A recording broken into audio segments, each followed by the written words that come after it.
Today I met up with my friend Michelle and her son Devin, and we took an adventure to a supercharger for our first road trip.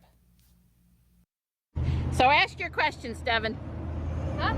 Ask your question. How does it recharge? You have to connect it up to a wire or something? Well, it's a cable. It's a little bit thicker than a wire, but here's the charging port. So if I was at home or at the supercharger and I clicked on the button on the charger, this would pop open and I would plug in right there. Right here? Yep, right there, behind there, really tiny, really tiny.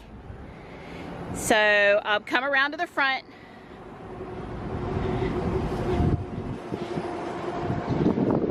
And this car has no engine. Well, no. Yep. It's just storage. It's storage. They call it a frunk for the front trunk. Yep. So that's just extra storage that we get in this car. So that's way cool. Where's all the, if anything needs to be done, like electrical stuff or anything? Well, we take it to the Tesla guys and they would know how to get to it. Apparently, the only thing I should have to do as a driver is possibly fill the windshield wipers. Oh, see, that's the guy that drives around Norway, he has to fill his up a lot in the wintertime, right? Because of the, you know, stuff. But so these seats, you know, backward, forward, the door up and down here manually or here. So in here in the back, we've got I've got my tripod in with me today just in case, but see, I got storage down there.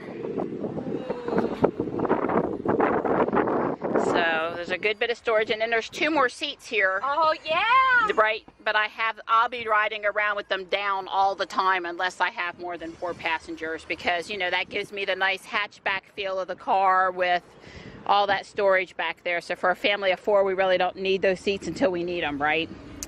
So your spare is under the car?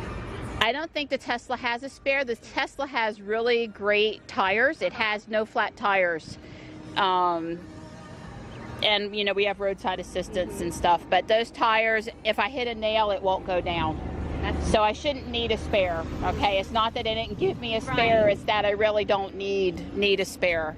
So, Devin, watch. Yep. But I'll handle all the doors today, okay? You just wait until I open or close the door. Yep. Pretty. There's a little car right here. Well, we need to get you a Tesla Hot Wheels car. Yeah. Okay, what do you call a stolen Tesla? I don't know, Devin. What do you call it? An Edison. That's pretty good, buddy. That's pretty good. We're sitting here and the car's off, but as soon as I press the gas pedal, the brake, excuse me. As soon as I press the brake, my door's gonna close and the car is gonna turn itself on. So I said the car is going to turn itself on. Okay, I just had to hold the brake just a little longer. So the car is now on. You didn't hear any change, no engine fire up, no noises or nothing. So what are you thinking? This is amazing. Look at your view today for your driving experience. Isn't that way sweet? Oh my gosh. I feel like I'm in a plane. All right, Devin, so I'm gonna hit the door now and I'm gonna bring the door button, I'm gonna bring your door down. Okay. And I hit the wrong button again. It's just because I'm nervous. Yes, I have to. It's just because I'm nervous. I have to show Daddy. Not that I need to be nervous with you guys, but here goes the trunk.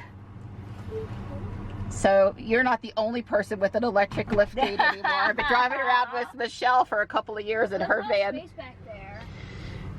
So I've been testing Autopilot out, and we'll do that today some, which basically means that the car is going to drive itself with my still monitoring the car, keeping my hands on the wheel and ready to take over, but the car will be making decisions. I haven't been out since we came home with it on the interstate.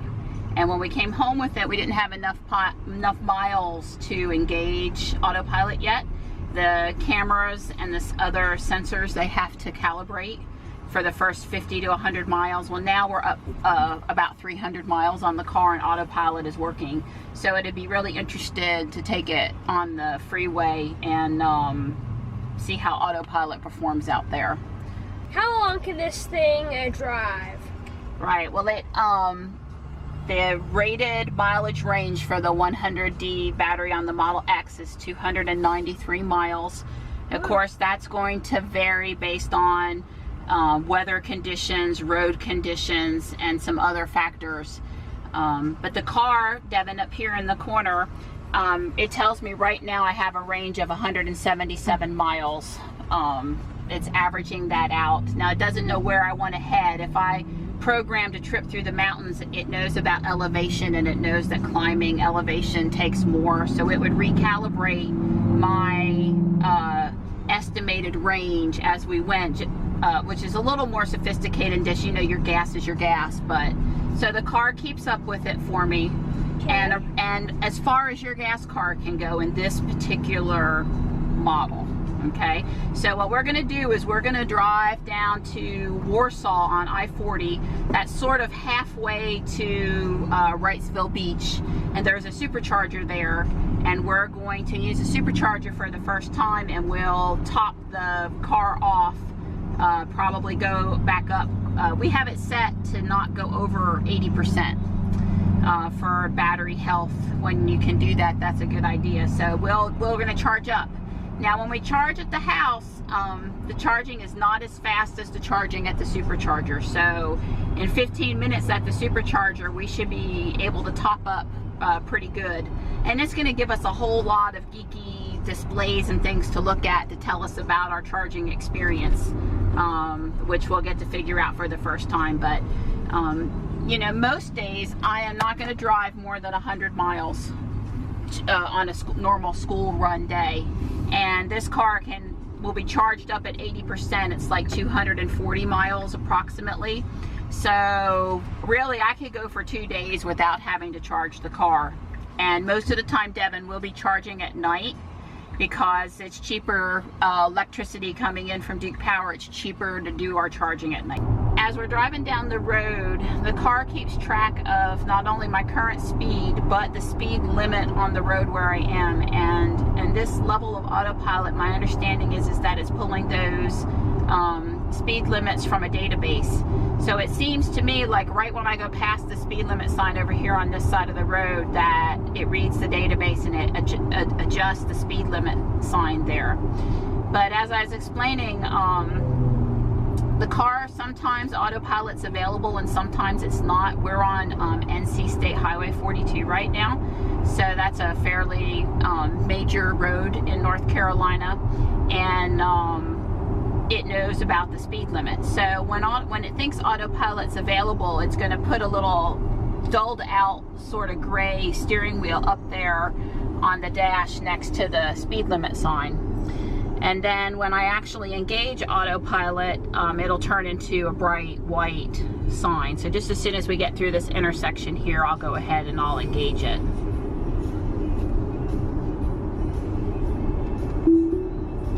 So autopilot is now engaged. You can see it's a white steering wheel with the blue.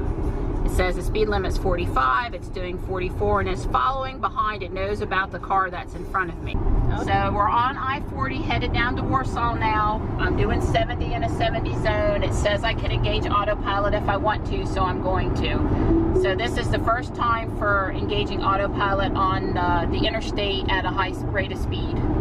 And you know, I would expect this to be a piece of cake for autopilot, right? Short of something jumping out, a deer from the side of the road, which this stretch of road has a lot of fencing up, or a tire giving away on a truck in front of me, or, you know, some really unexpected thing. It should be able to stay within the lines and go down the interstate no problem. I know sometimes we do get thunderstorms in the summertime. It can be really wet coming up and down, back and forth from the beach. Some people say autopilot performs well, but of course in severe weather we might expect to, you know, want to maintain control of the car itself. But yeah, so this is cool. I find, for me personally, you know, some people are worried that they don't pay attention with autopilot, that they're doing all these things because the car is in control. I actually find, for me, that instead of messing around on my phone, I'm actually paying more attention, at least for now, because it's so new. You know, like, I'm really aware of everything going on to make sure that I'm ready to take over control and the car is happy, So I don't know, I guess we'll see over time if I start to trust it more and be more lackadaisical about it. But right now I'm pretty much very happy to pay strict attention to what's going on, even though the car is driving itself. So Michelle, we're following this truck up here in front of us, and I engaged autopilot at 70 miles per hour, but we're doing 65 right now, and that's because the car is maintaining a certain distance between me and that vehicle, and it slowed us down so that we don't overtake it. I know when I would use cruise control with my van that you know, you set it for 70 or 75 or whatever you want it to be, and then if you start to overtake a vehicle, you've got to hit the decelerate button to slow down cruise, or you've got to hit the brake and then re-engage cruise control. So it is a big leap that I'm able to follow along in traffic, and cruise control, you know, autopilot is maintaining that distance between me and the car in front of me without me having to do that. So that really is a step up from what I'm used to with the cruise control in my van.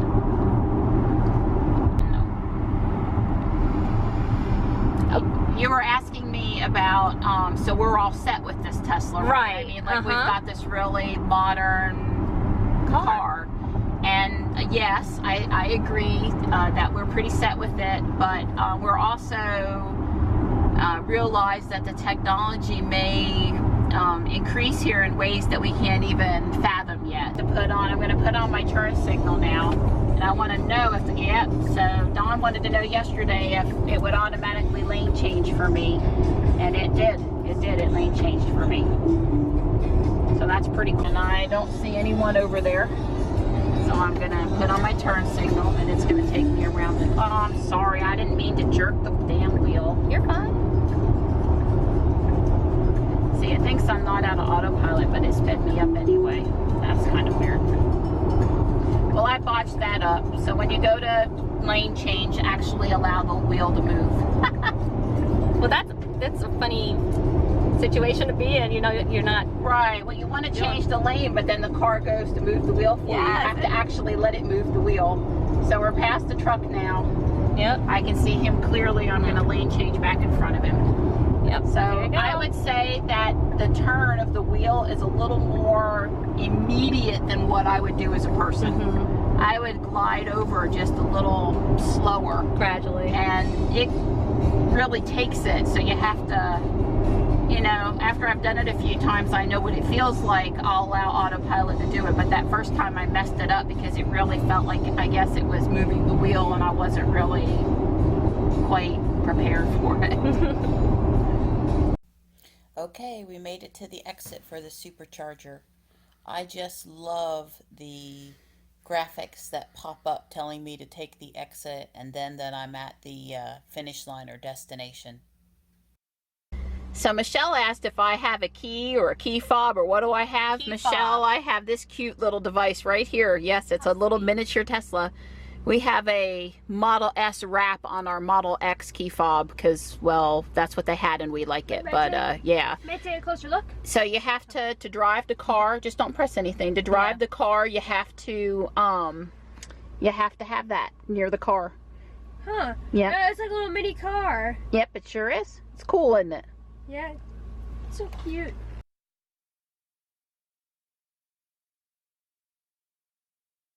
Okay, we're rolling. All right, so this is our first supercharger experience. I've been told this is easy and I shouldn't worry, and that we're all set, except for I'm not close enough. I didn't park quite close enough. All right, we'll retry this again in a minute. See? There it is. It's all open. Did they just light up? Mm-hmm. Right, when it opens, it lights up. We're recording? Yep. All right. Let's try this again. We had to move a little closer, but now we know.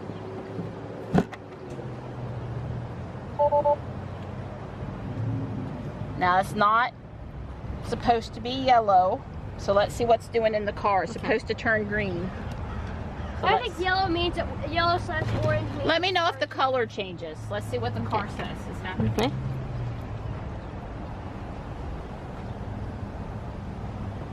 Okay, it says the cable is not fully inserted into the car. I'm sorry. So before you ever remove it, well, it would be really nice if it would go back to an acceptable color. Whoops, sorry. See if the thing's all dirty. Let me see what it says. Because it's now... I think we'll get it. Okay. But like we said, we expected a little bit of... I closed it. Okay. Yep. So now I'm going to go back over there and open it again. Okay. Yep. Is it back to white? Blue. Blue. So let's press it.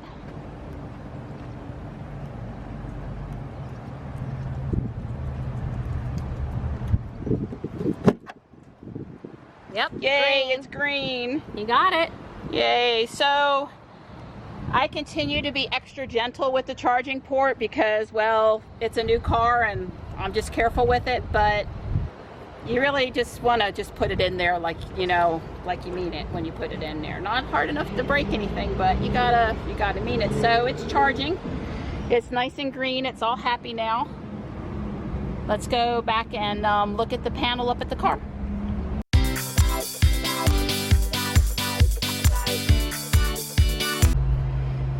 So we're inside the car and it's charging at the supercharger.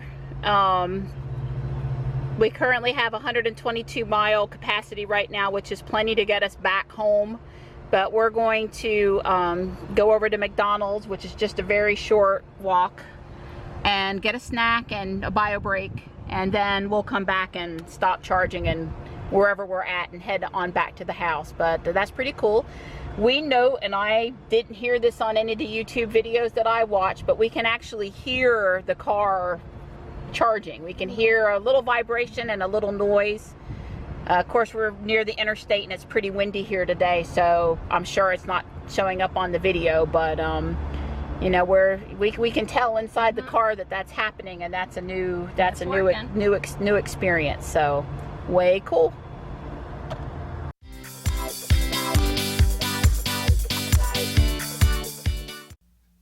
It's summertime in North Carolina, so naturally, as soon as I got the car started charging, it started to rain. But thankfully, it didn't rain for too long.